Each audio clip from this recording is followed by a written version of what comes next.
Good morning बच्चों, कैसे हैं आप सभी।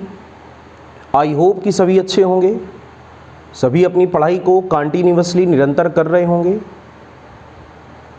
बच्चों, जैसा कि आप लोग जानते हैं कि सर्कुलर मोशन के लास्ट वीडियो में हम लोगों ने concept of angle of banking को सीखा। ठीक है, कि कोई भी गाड़ी जब किसी मोड़ को पार करती है तो उसकी स्पीड क्या होगी, वो सुरक्षित चाल क्या होगी जिससे वो रोड पर स्किड ना करे, स्लिप ना करे, आसानी से मोड़ को पार कर ले जाए। ठीक है, आपने वो वीडियो अच्छी तरह तैयार कर लिया होगा। जो नए सब्सक्राइबर अभी हम लोगों के साथ में जुड़ रहे हैं वो लोग मेरी बातों को बहुत ध्यान से समझें। बच्चों, ये सारे टॉपिक बड़े इंपॉर्टेंट हैं, इसलिए इनका एक एक वीडियो अलग से बना करके आपको दिया जा रहा है, जिससे आप बार बार इनका रिवीजन अच्छी तरह कर सकें। तो कंपटीशन एग्जाम में मैकेनिक्स में सर्कुलर बहुत इंपॉर्टेंट टॉपिक होता है, 11th के एग्जाम में भी बहुत इंपॉर्टेंट टॉपिक होता है, इसलिए आप सर्कुलर को बहुत अच्छी तरह पढ़ें। क्योंकि विदाउट सर्कुलर, इससे पहले भी मैं कई बार इस बात को बता चुका हूं, बिना वृत्तीय गति के घूर्णन गति अर्थात रोटेशनल मोशन को समझ पाना आसान नहीं होता। तो आगे वाला चैप्टर आपको तभी अच्छा समझ में आएगा जब आप सर्कुलर में अच्छी खासी मेहनत कर लोगे। ठीक है, तो हम लोगों ने बच्चों क्या पढ़ा था, थोड़ा सा एक शॉर्ट रिवाइज कर लेते हैं इसको, फिर आगे की तरफ बढ़ते हैं। कि अगर हमारे पास कोई भी एक सर्कुलर टर्न हो और कोई भी गाड़ी इस टर्न पर मुड़े, सर्कुलर टर्न की रेडियस है r, गाड़ी की स्पीड v होती है,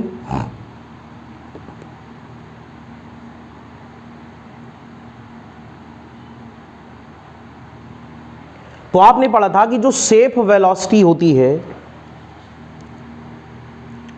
v is less than are equal to under root r g tan theta. इसको बोलते हो मोड़ पर गाड़ी की सुरक्षित चाल। याद है ना सभी को, मोड़ पर गाड़ी की जो सुरक्षित चाल होती है इसको हम लोगों ने निकाला था v is less than are equal to root mu r क्या, r g tan theta under root के अंदर। और इसी को आपने ये भी लिखा था कि when v is equal to under root r g tan theta,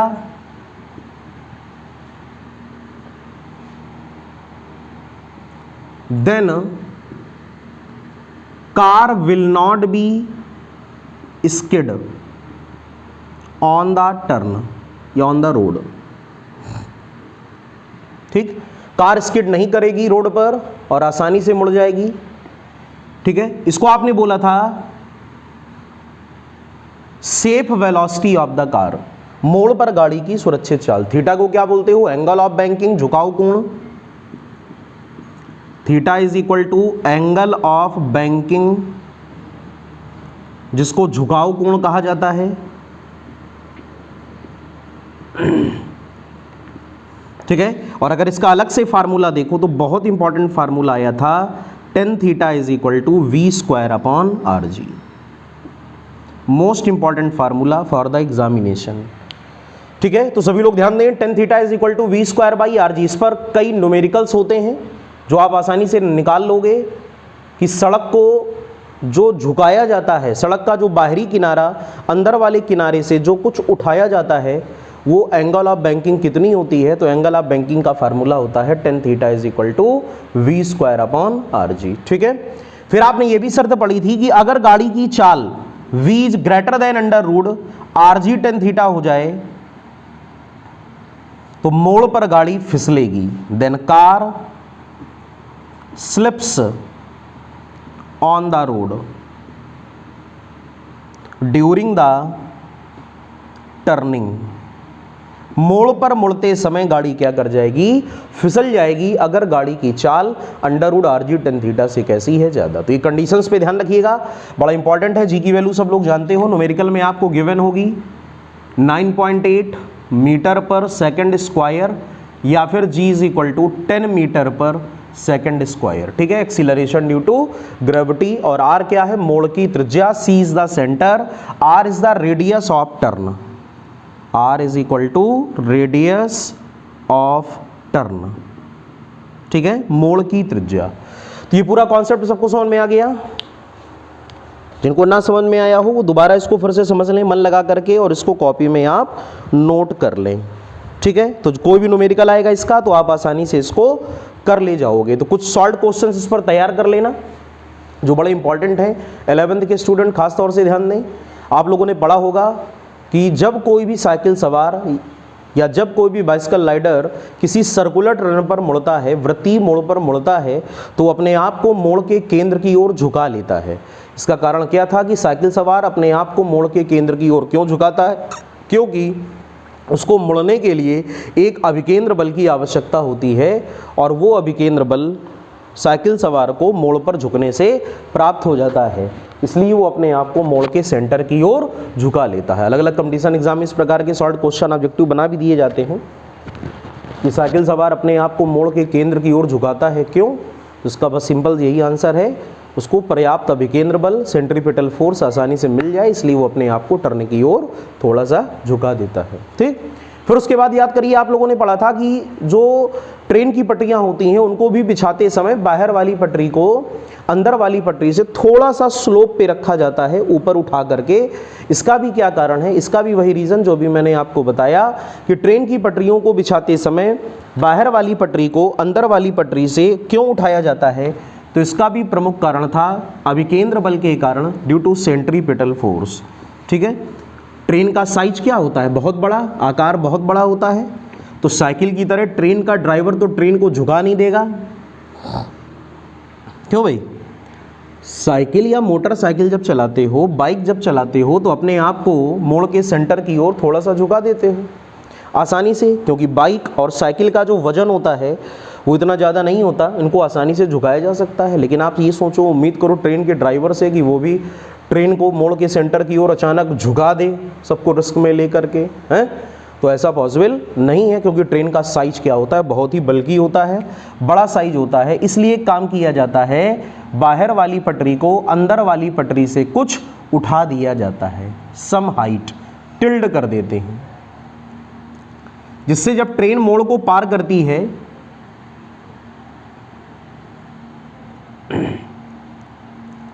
जैसे आप ये लट कर लो, ये एच है, ये दोनों पटरियों के बीच की दूरी है, ये रेल्स हैं, ट्रेन की पटरियां, इनको रेल्स कहा जाता है। वैसे हम लोग बोलते हैं रेलगाड़ी है, इसीलिए रेलगाड़ी कहते हो, इसको ट्रेन कहते हो। तो ये डी हो गया और ये एच हो गया। आप ऐसे समझो कि अगर हम इसको ज्योमेट्री से ऐसे बना दें तो ये एच, ये डी, और ये एंगल है थीटा। ये बाहर वाली पटरी का झुकाव है, थोड़ा सा अगर आप ध्यान दो तो कुछ ऐसा होता है। आउटर जो रेल होती है, ये बाहर वाली पटरी है, ये ग्राउंड से एच हल्का सा उठाई गई। देखो ये ग्राउंड, बच्चों मेरी बात को समझने का प्रयास करें, ये ग्राउंड यानी पृथ्वी, तो अंदर वाली जो पटरी वो तो ऐसे ही है, लेकिन जो बाहर वाली पटरी थोड़ा सा ऐसे टिल्ड कर दी गई, झुका दी गई, ठीक है, या फिर ये कहते थोड़ा सा रेज कर दी गई, उठा दी गई। तो ये हाइट एच है, ठीक। तो इसको हमने एक ट्रायंगल बना दिया, आप समझने का प्रयास करो। ये वाली पटरी से ये वाली पटरी थोड़ा सा उठा दी गई, ठीक। पहले ऐसे थी दोनों बैलेंस में, थोड़ा सा बिल्कुल उठा दी गई, ज़्यादा नहीं उठाई जाती है, थोड़ा सा, क्लियर। और ये इनर रेल के लिए है, अंदर वाली पटरी के लिए ऐसा और बाहर वाली के लिए ऐसा, ठीक। कुछ आइडिया मिल रहा होगा आपको। तो यहां से बड़ा आसान है, अगर आप देखो फ्रॉम फिगर, तो tan theta is equal to, formula बन रहा है h अपॉन डी, ठीक है, h अपॉन डी। और यहां पर h क्या है? Height of outer rail than inner, और d क्या है? दोनों पटरियों के बीच की दूरी, डिस्टेंस बिटवीन रेल्स, ठीक है, दोनों पटरियों के बीच की दूरी। यही शर्त सड़क के दोनों किनारों के लिए भी लागू होती है, कभी भी कोई कंफ्यूज नहीं होगा। बस का साइज देखो, ट्रक का साइज देखो, कार का साइज बहुत ही बल्कि होता है ना, ये सब भारी होते हैं। तो साइकिल और बाइक की तरह सड़कों पर इनको भी आसानी से घुमाया नहीं जा सकता, या कह सकते हो झुकाया नहीं जा सकता। इसलिए जब सड़कों को बनाते हैं तो बाहर वाले किनारे को अंदर वाले किनारे से कुछ उठा देते हैं, ताकि जब कारें या फिर जब ट्रक, बसेस या फिर और भी जो गाड़ियां होती हैं, ये जब रोड पर टर्न करें, मुड़ें, कभी देखना ध्यान से, ऐसे करके टर्न बना होता है, बीच में ऊपर उठा और किनारे पर ऐसे, देखा होगा ना, किनारे पर सड़क जो होती है वो ढालू होती है और बीच पे कुछ उठी होती है, तो ताकि जब गाड़ियाँ आसानी से मोड़ की ओर मुड़ें, ध्यान रखना, तो वो अपने आप मोड़ के सेंटर की ओर झुक जाएं। सेम यही रीज़न है जो ट्रेन वाला होता है, तो कंफ्यूज ना होना, दोनों की एक ही कंडीशन होती है। और दूसरा फार्मूला भी हम लोगों ने याद करो पीछे पढ़ा है कि tan theta is equal to we square upon are g. तो कई ऐसे न्यूमेरिकल्स होते हैं जो इन दोनों सूत्रों से हल होते हैं, इक्वेशन नंबर 1 और इक्वेशन नंबर 2। अगर हम दोनों को मिला दें फ्रॉम बोथ इक्वेशंस तो हमको फार्मूला मिलता है v square upon are g is equal to h upon d. अब जैसे आपको जो डेटा दिया हो या जो अननोन हो उसके अकॉर्डिंग आप बाकी कैलकुलेशन को आसानी से कर ले जाओगे। तो ये भी फार्मूला हम लोगों के लिए इंपॉर्टेंट है। तो tan थीटा के दो फार्मूले हो गए झुकाव कोण के, एक तो tan theta is equal to होता है v square upon are g, और दूसरा tan थीटा का एक और सामान्य सूत्र होता है tan theta is equal to h upon d. सबको क्लियर हो गया? तो ये दोनों फार्मूले से आप क्वेश्चन कोई भी न्यूमेरिकल लगा सकते हो। अभी हम लोग आगे एक दो वीडियो केवल न्यूमेरिकल के बनाएंगे, उसमें आप क्वेश्चन को अपने आप सॉल्व करने का प्रयास करोगे, ठीक है? और जो नहीं आएगा तो उसको हम लोग सॉल्व करेंगे। तो अभी आप फिलहाल सब्जेक्ट पे कमांड बनाओ अपनी टॉपिक पे कि जो गाड़ियां हल्की होंगी वो तो मोड़ पर मुड़ते समय अपने आप को मोड़ के सेंटर की ओर थोड़ा सा लीन कर लेती हैं, झुका लेती हैं, जिससे उनको रिक्वायर्ड सेंट्रीपिटल फोर्स मिल जाता है और वो बिना स्किड हुए आसानी से टर्न को क्रॉस कर जाती हैं। लेकिन जो गाड़ियां बल्की होती हैं, इनका साइज बहुत बड़ा होता है, उनको मोड़ पर झुका पाना पॉसिबल नहीं होता। इसीलिए इंजीनियर से एक काम करते हैं कि जिस समय सड़कों को बनाते हैं या जिस समय ट्रेन की पटरियों को बिछाया जाता है तो सड़क के बाहर वाले किनारे को, या फिर आप ये कह दें कि ट्रेन की बाहर वाली पटरी को अंदर वाली पटरी से कुछ उठा दिया जाता है, जिससे जब सड़कों पर कारें या भारी वाहन सड़कों को पार करें या ट्रेन जब पटरियों को पार करे मोड़ पर, तो आसानी से वो अपने आप थोड़ा सा लीन कर जाए सेंटर की तरफ और उसको रिक्वायर्ड सेंट्रीपिटल फोर्स प्रोवाइड हो जाए। ठीक है बच्चों, तो पूरा टॉपिक आपको समझ में आ गया? नोट कर लें आप जल्दी से, नोट कर लिया बच्चों? रफ कर दें इसको। सभी लोग नोट्स जरूर बनाते चलें। आपके पास जितने अच्छे नोट्स बने होंगे आप एग्ज़ाम में रिवीजन करके उतना ही अच्छा अपना पेपर आप दे सकते हो, ठीक है? इसलिए कहा जाता है कि नोट्स सब लोग बहुत अच्छी तरह बनाएं। पढ़ने लिखने वाले बच्चों की सबसे बड़ी पहचान होती है कि उनके पास सीक्वेंस से हर टॉपिक के नोट्स मिलेंगे, ये नहीं कोई काम कहीं कोई काम कहीं, ठीक है? इसलिए सीक्वेंस से नोट्स बनाना बहुत ही ज़रूरी है। अब बच्चों एक और बहुत इंपॉर्टेंट टॉपिक होता है, देखिए हम लोग पढ़ रहे हैं सर्कुलर। सर्कुलर में दो प्रकार के सर्कुलर होते हैं, एक को कहा जाता है वर्टिकल सर्कल यानी ऊर्ध्ववृत्त, और दूसरे को कहा जाता है हॉरिजॉन्टल सर्कल, अर्थात इसको हम लोग बोलते हैं क्षैतिज वृत्त। तो एक होता है हॉरिजॉन्टल सर्कल और दूसरा कौन सा? Vertical circle. एक को ऊर्ध्ववृत्त और दूसरे को क्षैतिज वृत्त के नाम से जाना जाता है, ठीक है? दोनों के अलग अलग एप्लीकेशन होते हैं। हॉरिजॉन्टल सर्कल का एक बहुत जबरदस्त न्यूमेरिकल आता है, वो लगता तो है जैसे सिंपल हार्मोनिक मोशन अर्थात सरल आवर्त गति वाले चैप्टर का है जो आप अभी आगे पढ़ोगे चल के मैकेनिक्स में, लेकिन वास्तविकता में उसमें सर्कुलर का कॉन्सेप्ट लगता है। जैसे आपसे कहता है कि हमारे पास 150 ग्राम का 150 ग्राम का एक स्फीयर हो गोला, उसे 100 सेंटीमीटर लंबे धागे से बांधकर उसे रूफ यानी छत से टांग दिया जाए और गोले को वर्टिकल सर्कल में घुमाया जाए, सॉरी हॉरिजॉन्टल सर्कल में घुमाया जाए।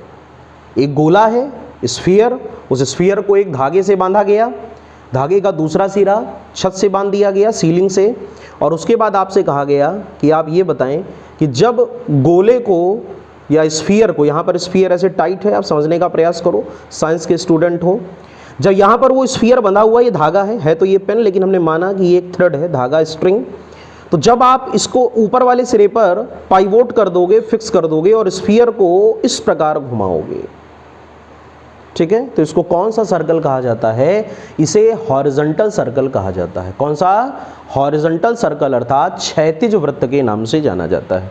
तो ऐसे क्वेश्चंस में आपसे वो कई बार ये कह देता है कि बताओ धागे का ऊर्ध्व से झुकाव कितना है, what is the inclination of the thread from the vertical, और नंबर 2 आपसे वो कह देता है कि find the time period of the sphere, गोले का आवर्तकाल ज्ञात करो। टाइम पीरियड का मतलब आवर्तकाल, ठीक है ना? टाइम पीरियड का मतलब आवर्तकाल। हिंदी माध्यम और अंग्रेजी माध्यम दोनों के बच्चे ध्यान से अपने अपने लैंग्वेज में सेंटेंस को समझा करें, क्योंकि टॉपिक की कभी भी शिक्षा की कोई अलग से भाषा नहीं होती है। शिक्षा की एक ही भाषा होती है, नॉलेज यानी ज्ञान, लेकिन एक जरिया बनाया गया है, एक माध्यम बनाया गया है समझने का, कि जो बच्चे इंग्लिश मीडियम बेस के हैं वो इंग्लिश में चीज़ों को समझ सकें। बाकी समझोगे तो वही टॉपिक जो हिंदी में समझाया जाएगा, कुछ अलग से तो नहीं हो जाएगा। लेकिन फिर भी क्या होता है, आजकल के माहौल को देखते हुए आपको इंग्लिश में भी आना बहुत ज़रूरी है, इसलिए हम हर टॉपिक को दोनों में बताने का प्रयास करते हैं। आप लोग दोनों में अच्छी तरह समझा करें जिससे आप परफेक्ट हो जाएं। ठीक है बच्चों, तो बात आपको समझ में आ गई। और ये पूरा जो अरेंजमेंट होता है, इस अरेंजमेंट का एक नाम होता है, इसको बोलते हो कोनिकल पेंडुलम। क्या नाम होता है? कोनिकल पेंडुलम, शंक्वाकार लोलक या शंकु लोलक। तो चलो, अब तो जब बात ओपन हो ही गई है तो हम यहां पर लिख भी देते हैं कोनिकल पेंडुलम। कोनिकल पेंडुलम, ठीक। शंकु लोलक, शंकु लोलक कंपटीशन के लिए बहुत ही इंपॉर्टेंट टॉपिक है, और 11th में इसके न्यूमेरिकल भी कई बार आते हैं। जिन बच्चों के यहाँ पढ़ा दिया गया था 11th में तो बहुत अच्छी बात, और जिनके यहाँ नहीं पढ़ाया गया था वो लोग इस टॉपिक को ध्यान से समझें, ताकि आप जब न्यूमेरिकल लगाओ तो आपको कोई कठिनाई ना हो। ठीक है, हमने आपसे क्या बोला कि यहाँ पर एक रिजिड सपोर्ट है, धागे से एक m मास के स्फीयर को बांधा गया और उसको हॉरिजॉन्टल सर्कल में घुमाया गया। जब आप इसको हॉरिजॉन्टल सर्कल में घुमाओगे, क्षैतिज वृत्त में घुमाओगे, तो इसकी सिचुएशन जो बनेगी वो सर्कल के फॉर्म में बनेगी।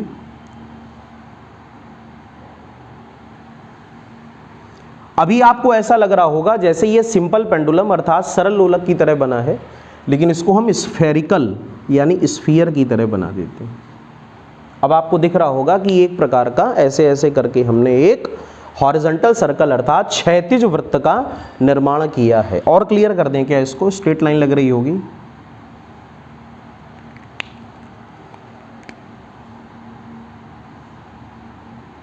ऐसे ही आप समझ लो, ठीक। ऐसे इसको हम लोगों ने घुमाया है, और एट एनी टाइम ये इसकी एक्सट्रीम पोजीशन है, वाहितम स्थिति। ये सेंटर है C, that is O A B। Figure तो सभी को क्लियर हो गया। तो इसको बोला जाता है कोनिकल पेंडुलम। क्या बोलते हो? शंकु लोलक। इस प्रकार घुमाया जा रहा है, ऐसे ऐसे नहीं। ये तो सिंपल पेंडुलम का केस है, इसको सरल लोलक कहते हो। ऐसे ऐसे अगर इसको घुमाया जाए, this is the simple pendulum, ये सरल लोलक है। लेकिन अगर इसको ऐसे ऐसे घुमाया जाए तो ये क्या है? Conical pendulum. तो ये कोनिकल पेंडुलम आपके सामने बना हुआ है। एक्सपेरिमेंट भी इसका होता है, जिनके स्कूल में कराया गया है बहुत अच्छी बात, जिनके में नहीं कराया गया है वो लोग ध्यान से समझे। और एनसीईआरटी का बहुत ही इंपॉर्टेंट टॉपिक है कोनिकल पेंडुलम, ठीक है। एनसीईआरटी बड़ी मस्त होती है। धागे की लंबाई को हम लोगों ने एल लेट कर लिया। जब ये लंबाई एल तो ये भी एल होगी, जानते हो, स्वाभाविक है।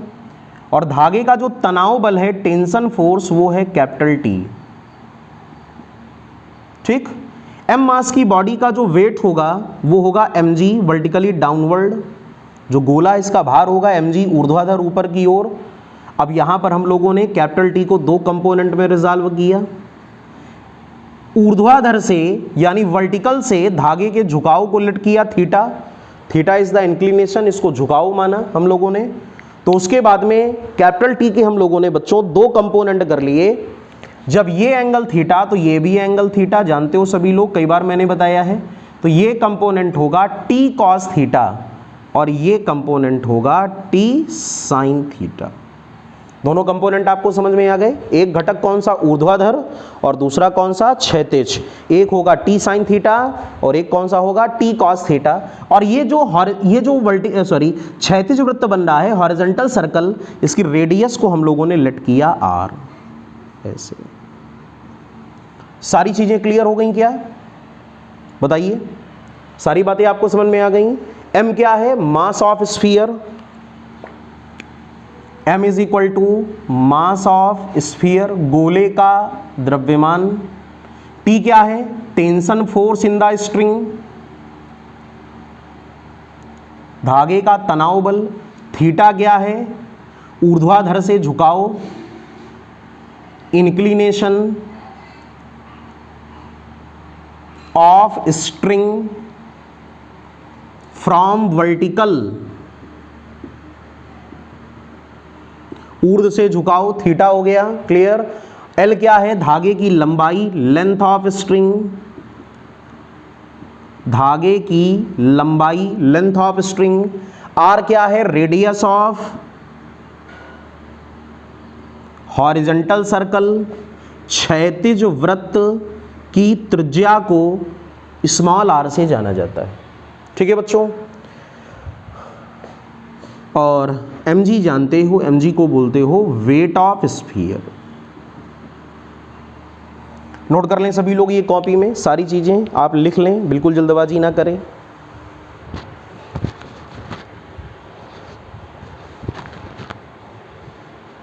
Small m mass of sphere, notes बनाते चलें। गोले का द्रव्यमान T है, डोरी का तनाव बल, tension force in the string, theta है डोरी का ऊर्ध्वाधर से झुकाव, L है धागे की लंबाई या डोरी की लंबाई, R है क्षैतिज वृत्त की त्रिज्या, और mg को बोला जाता है वेट ऑफ स्फीयर।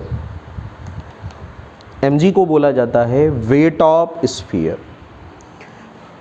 अब बच्चों आप लोग एक बात ध्यान दें, इधर तो नोट कर लिया सब लोगों ने, डायग्राम को हम बताते हैं। अगर आप इस कंपोनेंट t cos थीटा को देखें तो t cos थीटा mg के जस्ट अपोजिट है और एक ही एक्शन लाइन अर्थात एक ही क्रिया रेखा में है। t cos theta and mg both are in opposite direction but they are in the same action line.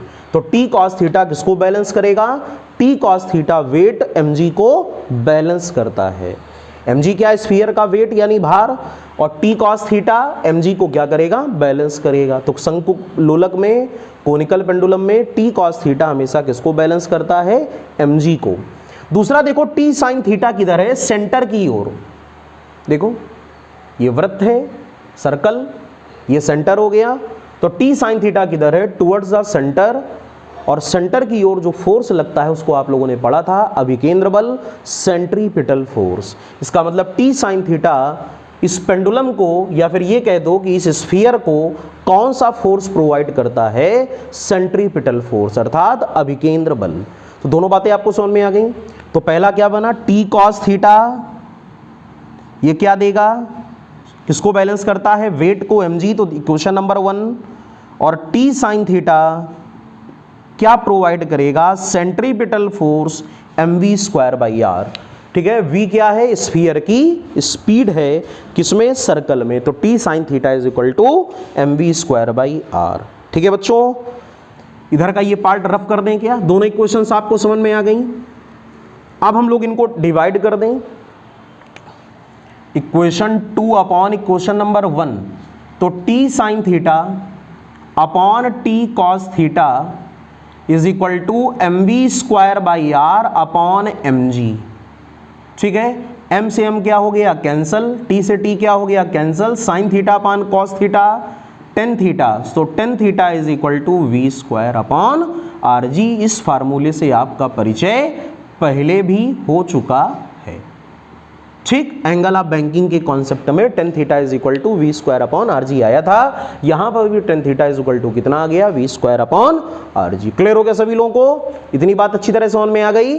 अब सभी लोग जानते हो, सिंस लीनियर स्पीड जो होती है बेटा, वो v इज इक्वल टू होती है आर ओमेगा। ओमेगा को एंगुलर स्पीड कहा जाता है, कोणीय चाल, एंगुलर स्पीड। न्यूमेरिकल में जहां तक पूछा जाए, फार्मूला हमने पूरा बता दिया, tan theta is equal to we square by are G. अगर इस वैल्यू को आप यहां पुट कर दो, so tan theta is equal to we square की जगह R square omega square upon are G. R से आर कैंसिल, तो यहां से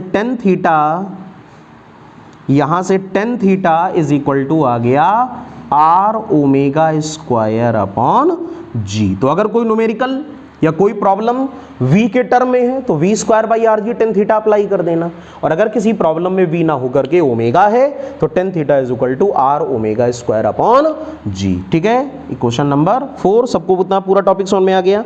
tan theta is equal to formula क्या निकल के आया, tan theta is equal to formula आया r omega square upon g. इतनी बात तो सभी को समझ में आ गई, किसी को कोई प्रॉब्लम तो नहीं है, जल्दी से बताएं। क्लियर हो गया, जल्दी से नोट कर लें। जल्दी से नोट कर लें। अब बच्चों यहां से ओमेगा को हमको रिप्लेस करना है, और ओमेगा को रिप्लेस करना हमारे लिए बड़ा आसान है। आप ये ट्रायंगल अगर देखें COA, यहां पे ड्रॉ कर दें क्या, स्पेस वैसे कम है, समझ जाना। ठीक, ये एंगल कितना है, थीटा। देखो ये एंगल थीटा, ये C, ये O, ये A, this is L and this is R। Clear? तो बताइए अगर हम लोग यहां से ओमेगा को रिप्लेस करना चाहें, किसको रिप्लेस करना चाहें, ओमेगा को, तो हम लोग कैसे रिप्लेस करेंगे? कौन सा ट्रायंगल हमने लिया, COA। जल्दी से बताएं सभी लोग। COA में अगर हम लोग यहां से ओमेगा की वैल्यू को निकालना चाहें ऊपर वाली क्वेश्चन में यूज करके, तो क्या करें? पहले तो यहां से हम लोग साइन थीटा फाइंड आउट कर लें। बताइए साइन थीटा कितना होगा? Sine theta is equal to लंब बटे कर्ण, perpendicular upon hypotenuse, means R by R L। Clear? तो यहां से R इज इक्वल टू क्या होगा, यहां से R इज इक्वल टू होगा L साइन थीटा। स्पेस कम है, हमको रफ करना ही पड़ेगा। ये R की वैल्यू आ गई, इस R की वैल्यू को हम लोग यहां पर पुट करके ओमेगा की वैल्यू को आसानी से फाइंड आउट कर लेंगे। पहले आप इतना नोट कर लें। कर लिया बच्चों? ऊपर वाला रफ कर दें अब हम। बहुत सी दिक्कतें हैं अभी, स्पेस कम रहता है बोर्ड में, इसलिए बार बार रफ करना पड़ता है। ठीक, इतने में काम हो जाएगा हम लोगों का ना।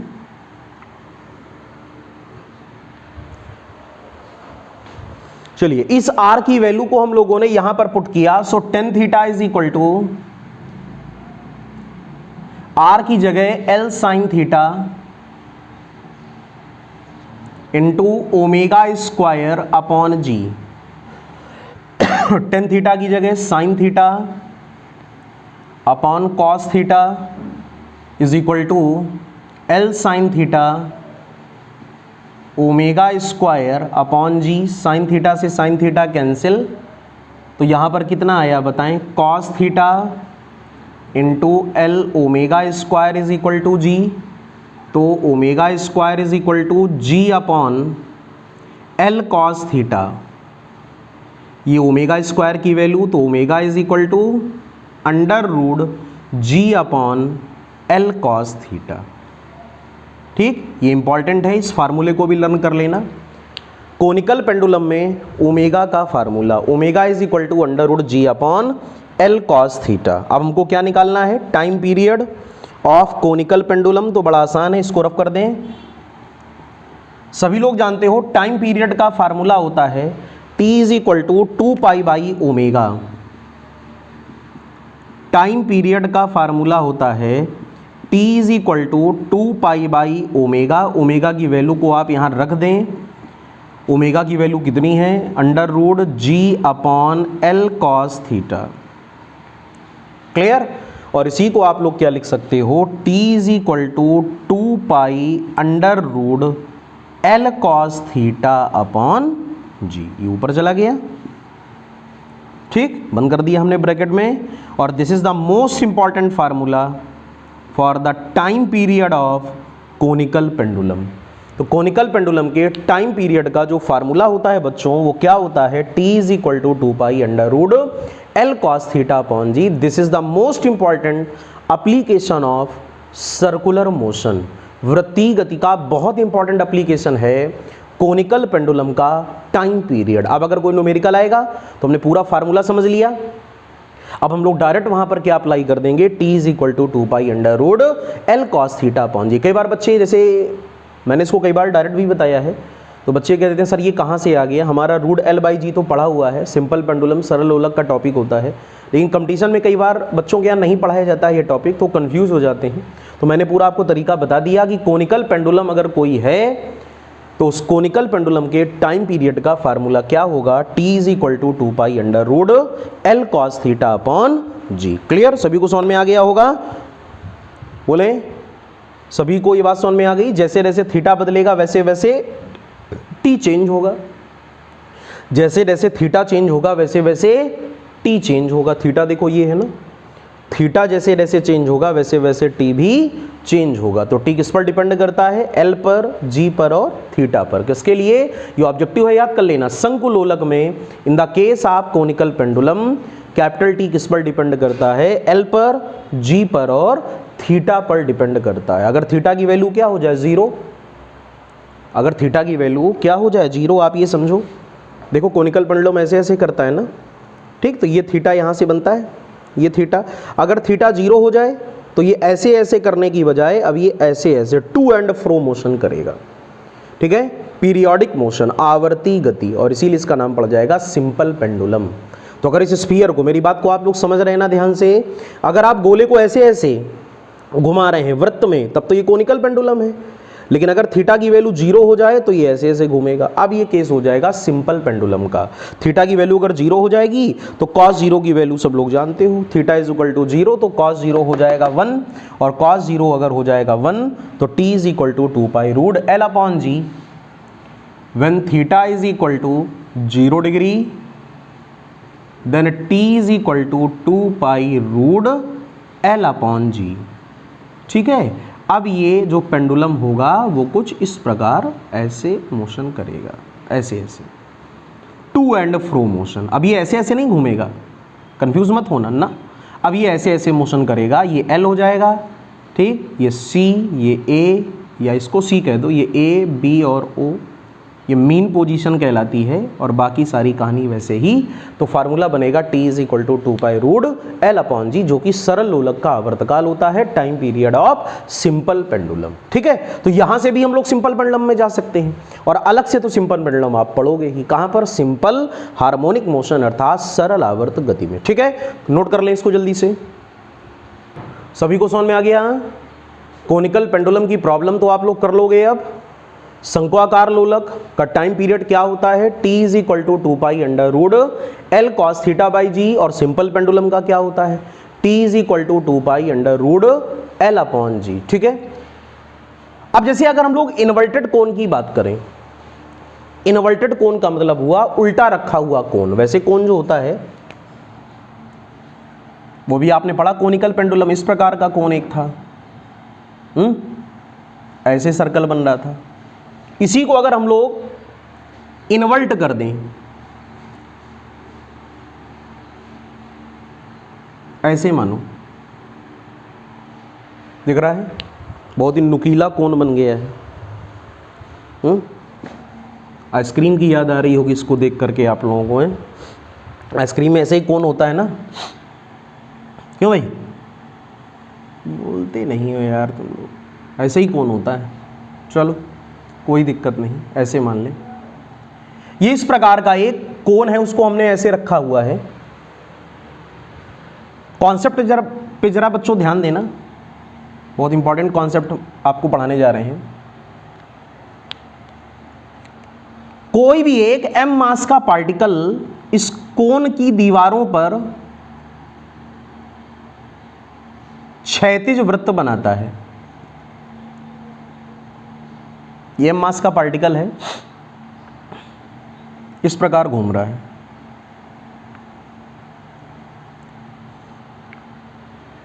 चिकनी दीवारें हैं, स्मूथ वॉल, ऐसे ऐसे घूम रहा है, ठीक। और जब ये ऐसे ऐसे घूम रहा है तो ये नीचे आने का प्रयास करेगा। इमेजिन करो, अगर आपको हम ऐसा कोई कोन दे दें और उसमें कॉइन डाल दें, सिक्का, जैसे ग्लास ले लो, ग्लास, किसी का ऐसा ग्लास है क्या?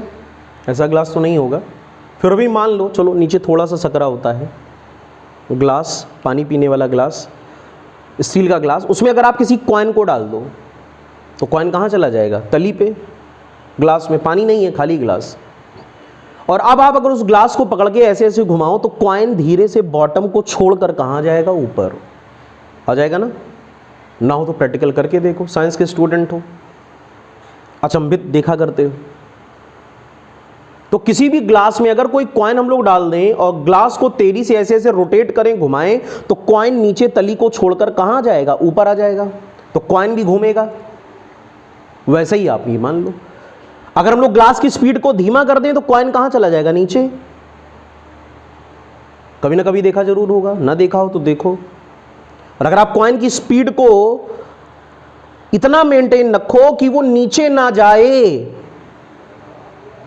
वो नीचे ना जाए, वो ऊपर ही ऐसे घूमता रहे, तो इसके लिए हमको क्या करना पड़ेगा? इसके लिए हमको कॉइन की स्पीड को मैक्सिमम करना पड़ेगा। जब तक आप कॉइन की स्पीड को एक पर्टिकुलर स्पीड से ज्यादा नहीं रखोगे, तब तक कॉइन ऊपर नहीं घूमेगा, वो नीचे आ जाएगा, घूमते घूमते घूमते घूमते नीचे।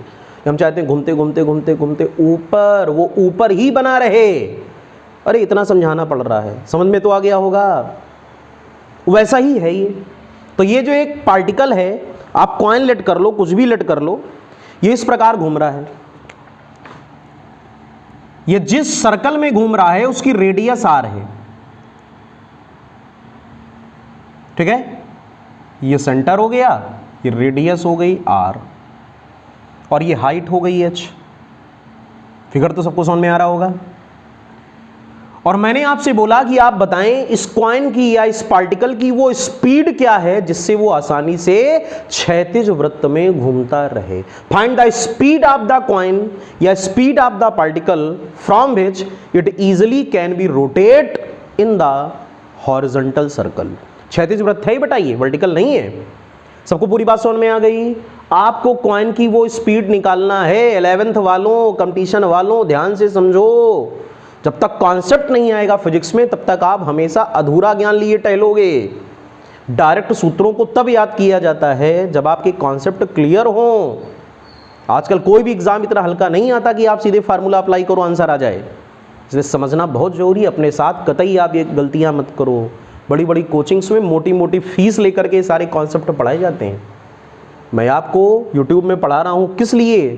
ताकि आपको उन दिक्कतों का सामना ना करना पड़े जो अधिकांश बच्चे करते हैं, ठीक है। तो मन लगा करके नोट्स बनाएं और एक एक सेंटेंस को ध्यान से समझा करें। क्लियर हो गया पूरा कॉन्सेप्ट? तो आपको कॉइन की वो स्पीड निकालना है जिस स्पीड से कॉइन को अगर हम लोग रोटेट करें तो कॉइन आसानी से क्षैतिज वृत्त में शंकु के अंदर घूमता रहे। चलो, तो कौन कौन से फोर्सेस लगेंगे इस कॉइन पर या इस पार्टिकल पर, पहले ये समझो। इस पर एक तो लगेगा इसका वेट mg डाउनवर्ड लगेगा, बिल्कुल बात सही है। mg नीचे की ओर होगा कॉइन का, तभी तो वो नीचे आ जाता है। जैसे आप स्पीड कम करते हो नीचे आ जाता है, स्पीड बढ़ाते हो कम हो जाता है। यानी mg को कोई बैलेंस कर रहा है। आप स्पीड बढ़ाते हो तो mg कम हो जाता है। अरे फील लाओ, फील फील। अगर आप बर्तन को धीमा धीमा घुमाओ तो कॉइन नीचे आएगा क्योंकि mg बढ़ गया, और जब आप बर्तन को तेजी से घुमाते हो तो mg का प्रभाव कम होता है, इसलिए कॉइन ऊपर आ जाता है और घूमता रहता है। ठीक, अब वो क्या होता है अभी समझोगे। ये mg हो गया। दूसरा इस पर एक फोर्स लगेगा सेंट्रीफ्यूगल, mv²/r, ठीक है। इसीलिए तो वो दीवार को पकड़े हुए है। अगर mv²/r अंदर की ओर होता तो दीवार को छोड़ करके वो बीच में आ जाता, लेकिन ना, वो दीवार को पकड़े हुए है, दीवार से चिपका मोशन कर रहा है। क्यों मोशन कर रहा है? क्योंकि उस पर रेडियली आउटवर्ड, त्रिज्यता बाहर की ओर एक बल लग रहा है mv²/r। क्लियर? और दूसरा ये जिस दीवार पर है उस दीवार से इस कॉइन पर लग रही है नॉर्मल रिएक्शन, अभिलंब प्रतिक्रिया, जो उसको अंदर की ओर ढकेल रही है। न्यूटन्स थर्ड लॉ, बच्चों न्यूटन का तीसरा नियम पता होगा सभी को। जितना फोर्स कॉइन लगाएगा वाल पर, वाल भी उतना ही फोर्स कहां लगाएगी? कॉइन पर या सिक्के पर या पार्टिकल पर। अब ये एंगल हमने लेट किया थीटा, तो ये भी एंगल हो गया थीटा। जानते हो कैसे? ज्योमेट्री में कई बार मैंने आपको बताया है, कर ले जाओगे। अरे ये थीटा, ये 90, ये 90 माइनस थीटा, ये पूरा 90, ये माइनस करोगे तो थीटा, ये रेडियस आर है। ठीक, सारी बात समझ में आ गई। तो एन क्या है? Normal reaction on the coin by the wall of cone, शंकु की दीवारों के द्वारा सिक्के पर लगने वाली अविलंब प्रतिक्रिया। mv²/r क्या है? mv²/r is the centrifugal force. काहे का? सेंट्रीपिटल, बाहर की तरफ है। mv²/r क्या हो गया? सेंट्रीफ्यूगल फोर्स, अपकेंद्र बल। उसके बाद क्या हुआ? mg weight of the coin, सिक्के का भार, और r क्या है? रेडियस ऑफ हॉरिजॉन्टल सर्कल, क्षैतिज वृत्त की रेडियस। इतनी बात क्लियर हो गई सभी लोगों को? नोट कर लें जल्दी से। अब बच्चों इस n को अगर दो कंपोनेंट में हम लोग रिजॉल्व करें तो इसका एक कंपोनेंट होगा n sin अल्फा या n sin थीटा, और दूसरा कंपोनेंट n cos थीटा। देखो n का थीटा की डायरेक्शन में कंपोनेंट n cos थीटा, और n का vertically upward component n sin theta. तो क्या क्या हमको पता चला? n cos theta balances mv²/r। देखो अपोजिट है, n cos थीटा mv²/r। तो सिक्के का n cos थीटा जो कंपोनेंट है वो mv²/r को बैलेंस कर रहा है, जबकि जो n sin थीटा कंपोनेंट है वो वेट mg को बैलेंस कर रहा है। क्लियर? अगर हम लोग इनको डिवाइड कर दें, ऑन डिवाइड, तो हमको क्या क्या मिला? n sin theta upon n cos theta is equal to mg upon mv²/r। m से m कैंसिल, n से n cancel, tan theta is equal to gr upon v²। Formula देख के अकबट सा लग रहा होगा ना? क्यों? पहले क्या निकाला था? tan theta is equal to v² upon rg, लेकिन इस बार क्या निकल आया? tan theta is equal to gr upon v²। अरे निकल आया तो निकल आया, कॉन्सेप्ट से किया है ना। तो tan theta is equal to gr upon v²। देखो कितना रिवर्स आ गया केस। अब देखो बच्चों हम लोग एक काम करें, फिगर में देखिए यहां पर ये एंगल है theta, this is h and r, और ये एंगल है 90। तो from figure tan theta is equal to, अगर हम लोग काउंट करें तो tan theta is equal to perpendicular upon base, so r/h। ये tan थीटा और ये tan थीटा दोनों को आपस में मिला दो, from both equations, so gr upon v² is equal to r/h। r से r कैंसिल, तो यहां से v is equal to under root क्या आ गया? gh। This is the speed of coin. ये कॉइन की वो स्पीड आई कि जिस स्पीड से अगर कॉइन घूमेगा तो वो बिना गिरे आसानी से हॉरिजॉन्टल सर्कल में घूमता रहेगा। तो बेटा बहुत इंपॉर्टेंट फार्मूला है ये, most important application of the circular. Formula सबको समझ में आ गया? तो सिक्के के बिना गिरे घूमते रहने के लिए उसकी स्पीड क्या होनी चाहिए? v इज इक्वल टू अंडर√gh। तो सभी लोग कॉपी कर लें इस पूरे फार्मूले को, बहुत इंपॉर्टेंट टॉपिक है। आज की क्लास में ये सारी चीजें बहुत इंपॉर्टेंट थी, इनको आप लोग बहुत अच्छी तरह तैयार करें। किसी को भी कोई प्रॉब्लम हो तो कमेंट सेक्शन में लिखें, और अगर अच्छी तरह समझ में आ रहा है तो भी लिखें कमेंट सेक्शन में। वीडियो को लाइक करें, चैनल को सब्सक्राइब करें जो नए बच्चे हैं आगे और इंपॉर्टेंट वीडियोस को देखने के लिए। ठीक है बच्चों, तो आज का टॉपिक आपको पूरा समझ में आ गया होगा। हम लोगों ने सारी केसेस की स्टडी कर ली, कोनिकल पेंडुलम भी आज स्टडी हम लोगों ने किया। उसके बाद में इन्वर्टेड पेंडुलम जो था, सॉरी इन्वर्टेड जो कोन था, इसमें किसी पार्टिकल के मोशन को स्टडी किया। आई होप आपको सारी चीज़ें बहुत अच्छी तरह समझ में आ रही होंगी।